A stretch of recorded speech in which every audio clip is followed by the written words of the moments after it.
Hey guys, Mrs. Ott here. If your students have talked to you at all this week about what they did in my class, they may have mentioned something about wizards and mages and warriors, and perhaps something called Classcraft.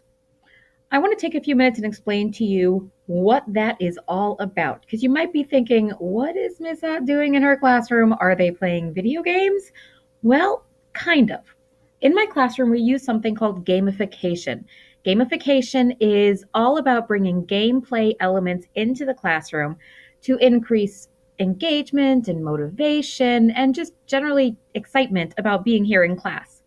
It's also a really great way that I can track student progress, track student behavior, reward students for doing what they should, all sorts of really awesome things. And the kids love it.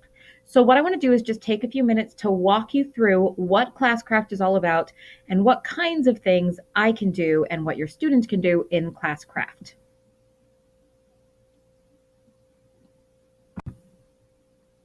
So, I have a demo class here set up to kind of give you a tour. When I look at my Classcraft account, I see a whole lot of student names, and each student has chosen to set up a character that is either a warrior, a mage, or a healer. And when they choose these different characters, it comes with all sorts of different stat points. All right, so let's break it down bit by bit. All students have a certain amount of HP to start. This is like your health points in a video game. HP slowly regenerates over time, and students can lose HP in a variety of ways. Hopefully, they don't do this too often, because if they're losing health points, it means that they're not quite doing what's expected of them. So let's take a look at what some of those things could possibly be.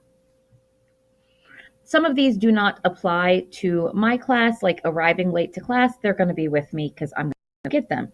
But being rude to a classmate might lose them 10 health points. Being negative about what we're doing might lose them 15 health points. I also will I have a random name generator in here that I'll show you in a few minutes. And if your student's name pops up and they're not doing what's expected of them at that moment, they'll lose a couple health points. So health points we want to keep really high because we want to make sure that we're doing what's expected. AP, activity points.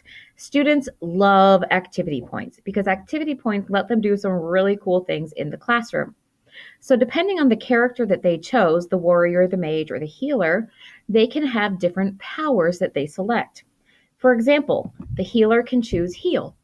When they use this power, they use up 15 activity points. They gain some experience points, which we'll get to in a minute, and they can heal their classmates. They can give their classmates health points back. And this is going to be beneficial to them for a reason that I'll tell you in just a little bit. So the healers can heal. There's all sorts of different spells that students will have access to.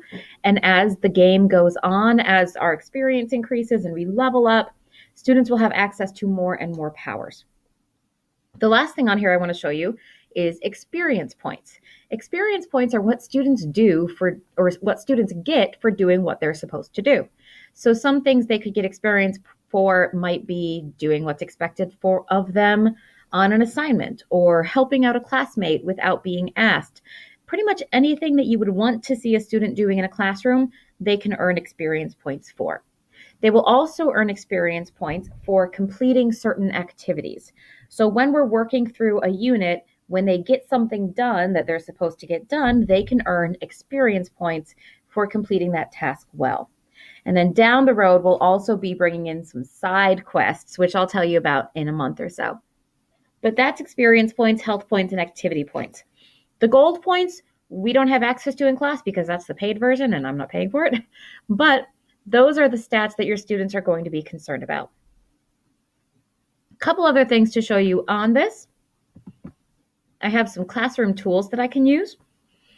This Wheel of Destiny is how I can do a random student name. I can also randomly choose a team. If I randomly choose a team and I look over and they're working well together, I can give them all experience points. If they're not, I can take away some health points.